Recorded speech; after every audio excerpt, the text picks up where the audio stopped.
Madame la rapporteure, vous avez la parole. Merci, Monsieur le Président, chers collègues. La prochaine loi de finances sera à bien des égards hors norme et les investissements d'avenir en sont une illustration intéressante. Pour tirer les leçons de la crise sanitaire, soutenir la relance et préparer notre pays aux enjeux de demain, un programme d'investissement d'avenir numéro 4 a été présenté par le Premier ministre le 3 septembre dernier.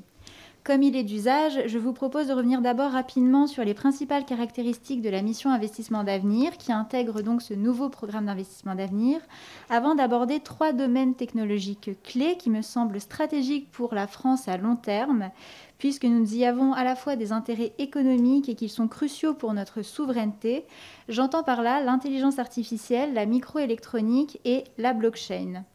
Comme vous le savez, la mission Investissement d'avenir est le véhicule budgétaire du programme d'investissement d'avenir numéro 3, qui est doté de 10,3 milliards d'euros intégralement engagés en 2017.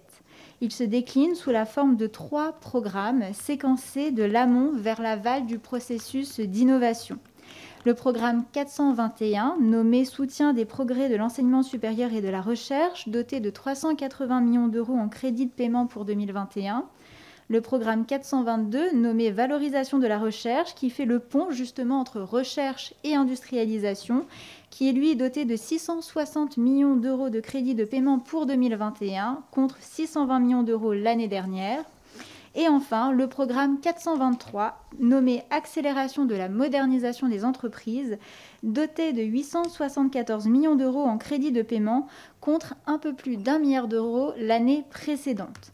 De façon synthétique, le rythme de décaissement des crédits du PIA3 restera soutenu en 2021 à hauteur de 1,9 milliard d'euros de crédits de paiement. À la fin de l'année 2020, donc, les 10,3 milliards d'autorisations d'engagement du PIA3 auront été couvertes par 4,7 milliards d'euros de crédits de paiement. Et si vous me suivez toujours, un montant de 5,6 milliards de crédits de paiement restera donc à ouvrir sur les exercices 2021 et suivants.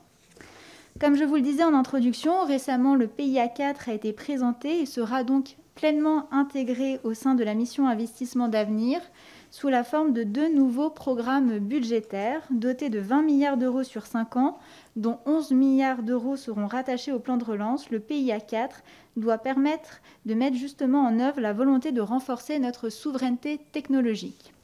Le premier volet du PIA 4, qui est dit dirigé, qui se trouve dans le programme 424, nommé Financement des investissements stratégiques, vise à financer pour un montant total de 12,5 milliards d'euros sur 5 ans des investissements exceptionnels sur l'ensemble du continuum de l'innovation pour accompagner les transformations économiques et sociétales de notre pays ou encore augmenter notre potentiel d'innovation.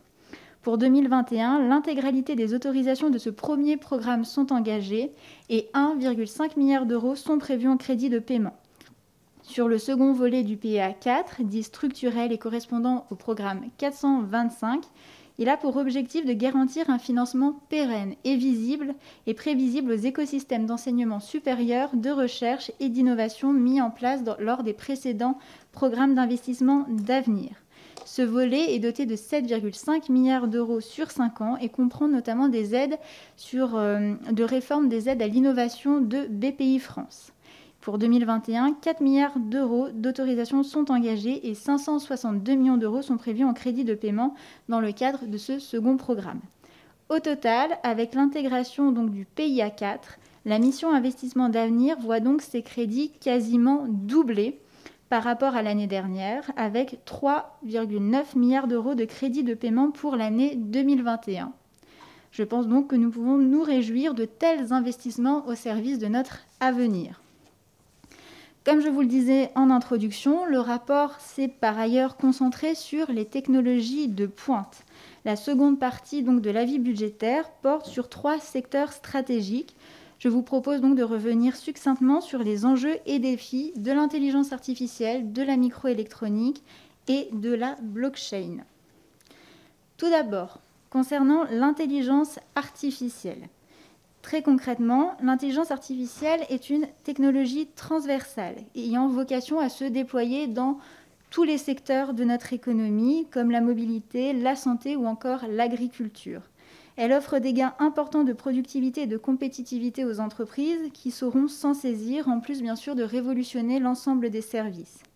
Comme vous le savez, la France s'est dotée en 2018, suite au rapport de notre collègue Cédric Villani, d'une stratégie nationale d'intelligence artificielle. Celle-ci a notamment conduit à la création de 4 instituts interdisciplinaires d'intelligence artificielle à Paris, Grenoble, Nice et Toulouse. À la lumière des auditions conduites, le bilan de la France dans ce domaine apparaît bon. Je m'explique. Les investissements d'avenir ont permis à notre pays, d'une part, de commencer à rattraper le retard accumulé durant ces dernières décennies et de renforcer notre visibilité sur ce secteur ultra compétitif, de soutenir sa valorisation et enfin de faciliter l'accès des deep tech à des financements autant publics que privés en France. Pour vous donner quelques chiffres, près de 1,5 milliard d'euros seront consacrés à l'intelligence artificielle pendant le quinquennat. Et l'écosystème IA de notre pays compte désormais 6 groupes parmi les 14 premiers investisseurs d'IA en Europe, 80 ETI et plus de 500 startups spécialisées dans ce domaine aujourd'hui. Il n'en demeure pas moins que nous conservons quelques faiblesses qui ne pourront être traitées qu'au terme d'une stratégie de long terme. Je pense ici encore au niveau insuffisant de rémunération de nos chercheurs, à la complexité administrative parfois excessive pour trouver des financements, ou encore au faible niveau de digitalisation de nos TPE-PME qui ralentit par définition leur mise à niveau technologique. Nous pourrions également citer l'absence de champions français, ou du moins européens, dans le secteur de l'hébergement, du cloud, pourtant indispensable à l'intelligence artificielle. Dans le rapport, vous retrouverez plusieurs propositions visant à lever ces difficultés. Il y a une vingtaine de propositions où j'y encourage les pouvoirs publics à soutenir davantage notamment 2 secteurs qui me semblent stratégiques pour la France. D'une part, l'intelligence artificielle embarquée qui concerne l'Internet des objets, la voiture autonome ou encore les plateformes décisionnelles. Et d'autre part, le traitement automatique du langage naturel qui offrira toutes sortes d'usages ces prochaines années. Venons-en maintenant au deuxième sujet que j'ai approfondi en lien avec les investissements d'avenir. Il s'agit du soutien au secteur de la microélectronique. Ce secteur d'activité, dont le chiffre d'affaires est de 4 milliards d'euros en France, concerne la production de composants électroniques de haute technologie, comme les puces, qui sont indispensables à l'utilisation de tout produit électronique, comme nos téléphones. Les différentes auditions m'ont amené à conclure que le soutien apporté par les investissements d'avenir à la microélectronique était satisfaisant et s'inscrivait dans un temps assez long, permettant une visibilité indispensable à un secteur extrêmement concurrentiel. À l'heure actuelle, le plan Nano 2017 a été intégralement décaissé. Le plan Nano 2022, qui comprend pour sa part programme d'investissement d'avenir 368 millions d'euros de subventions et 200 millions d'euros de prêts, devrait voir sa mise en œuvre s'accélérer en 2021 et en 2022. En termes d'emploi, au titre de l'année 2019, les travaux de Nano 2022 ont mobilisé près de 1849 personnes et ont généré en moyenne depuis 2 ans la création de 230 emplois chez ses chefs de file et au CEA, le commissariat à l'énergie atomique et aux énergies alternatives. Ces acteurs ont également déposé 287 brevets en 2018, 315 brevets en 2019, sans compter les plus de 300 publications scientifiques. Les seuls points de préoccupation remontés par ces bénéficiaires concernent la définition de la notion de première industrialisation dans le cadre européen qui apparaît encore trop restreinte et également l'enjeu d'anticiper déjà le prochain plan Nano 2027. Enfin, concernant la blockchain, à la différence des 2 autres domaines abordés, la blockchain est une technologie beaucoup plus récente et donc moins mature, mais au fort potentiel économique. Force est de constater que dans le cadre des investissements d'avenir, aucun dispositif spécifique n'est prévu pour ce secteur. Les seules actions de soutien passent donc par des outils de droit commun de BPI France pour un montant total assez faible, de l'ordre de 5,5 millions d'euros en 2019, pour un nombre de projets inférieur à 100. sur ce sujet, tout en étant conscient de l'état actuel de structuration de l'offre et de la demande dans ce domaine. Je crois qu'il nous faut accroître notre soutien pour ne pas manquer les opportunités qui vont se présenter à nous. C'est pour cela que j'invite les pouvoirs publics, notamment dans le cadre des investissements d'avenir, à renforcer les financements dédiés à la technologie de la blockchain.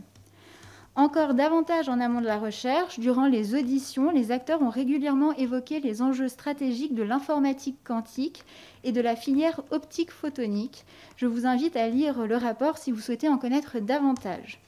En guise de conclusion, qui sera courte, vous l'aurez compris, je me prononce donc en faveur de l'adoption des crédits de la mission d'investissement d'avenir. Je vous remercie de votre attention et suis à disposition pour toute question. Merci. J'ai David Corsero pour le MoDem et Olivier Fanorny comme demande. Non, enfin en tout cas M. Corsero, ça c'est sûr, puisqu'il est là, lui. Allez-y. Merci Monsieur le Président, Madame la rapporteure, chers collègues. Notre pays traverse une crise sanitaire inédite. Elle est devenue économique et sociale. Le programme d'investissement d'avenir est appelé à jouer un rôle majeur d'accompagnement de la relance économique. Au nom du groupe MoDem et démocrates apparentés, je salue donc la présentation du programme d'investissement d'avenir numéro 4. Ce programme a pour vocation d'amplifier l'effort d'innovation engagé depuis le début du quinquennat. Ce PIA va permettre, en cohérence avec le plan de relance, d'accélérer la reprise de l'activité.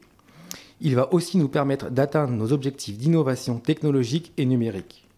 Ces 3 dernières années, le financement des investissements d'avenir s'est inscrit dans une logique de longue durée. En effet, l'objectif étant d'augmenter le potentiel de croissance de l'économie, mais également d'accélérer la transition écologique. Le bilan des PIA sont positifs depuis leur création.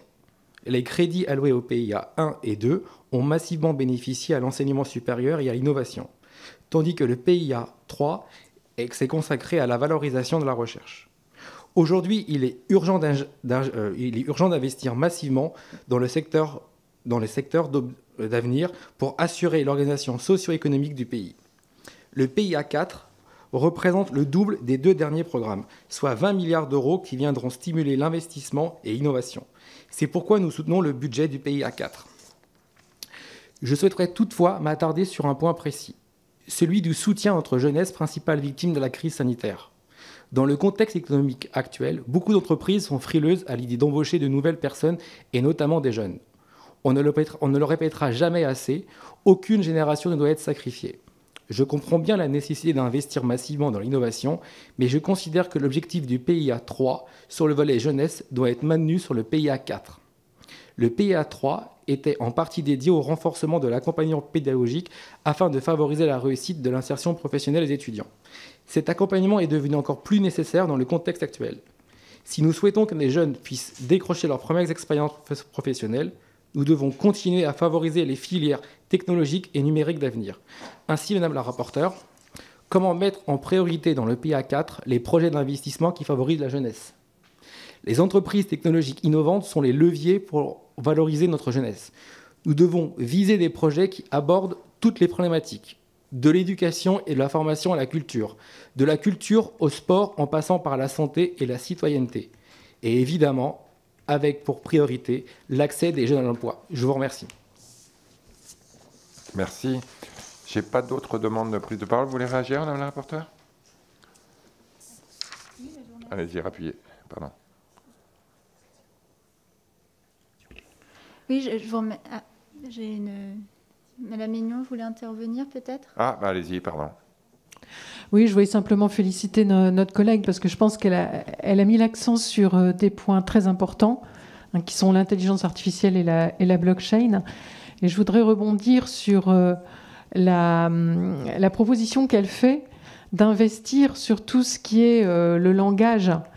Et je pense que c'est une proposition qu'il faudrait faire aussi très rapidement à la Commission européenne. Parce que quand on voit donc la nécessité de faire cohabiter nos 27 langues et le nombre de traductions et de traducteurs sur tous les textes qui sont travaillés, je pense que ce serait un outil que vraiment l'Europe se doit de pousser. Vas-y. Oui. Merci, chers collègues, pour vos remarques et observations. Pour répondre à M. Corsero, donc oui, bien sûr, la jeunesse est primordiale. Je pense que personne ne sera contre. Bien au contraire, il faut préserver notre jeunesse et l'encourager, notamment à entreprendre et à agir. Alors, les investissements d'avenir se basent surtout sur des technologies. Concernant la jeunesse, le plan de relance, justement, prévoit une enveloppe de 4 milliards d'euros, à la fois pour une action jeune et une action formation. Donc voilà, en espérant vous répondre là-dessus, et notamment, nous, on a rencontré pas mal de jeunes entreprises avec finalement des étudiants ou des jeunes qui viennent de sortir de leurs études et qui entreprennent juste après. Donc ça peut davantage faire partie de notre sujet sur les investissements d'avenir. En tout cas, on a pu constater lors de nos auditions qu'on a beaucoup de jeunes qui entreprennent, et je pense qu'il faut également là-dessus les inciter. Et BPI France a sorti beaucoup de nouveaux financements justement à destination de jeunes entreprises pour les faire grandir, et on pourra vous faire passer, si vous le souhaitez, plusieurs produits que propose BPI France pour aider en tout cas les jeunes entrepreneurs à se développer. Et concernant Madame Christine Aignon, je vais rebondir sur, vous me donnez l'occasion de rebondir sur le traitement du langage naturel, puisqu'aujourd'hui c'est un enjeu. Les Chinois et les Américains sont très en avance par rapport à nous, notamment du fait que nous n'avons pas assez de sets de jeux de données d'entraînement. Et là-dessus, on a l'initiative PIAF qui est aussi qui trouve son origine dans le rapport de M. Villani, qui aujourd'hui n'est pas assez, il n'y a pas assez encore de jeux de données. Donc là-dessus, on met un point d'orgue. C'est une de nos propositions justement à inciter à ce qu'il y ait plus de jeux de données en français pour permettre aux centres de recherche et aux entreprises d'innover dans cette technologie qui nous semble primordiale pour l'avenir. Voilà. Très bien. Je vais mettre aux voix ces crédits, puisqu'il n'y a pas d'amendement déposé. Qui vote pour? Qui vote contre? Qui s'abstient? Ils sont adoptés à l'unanimité.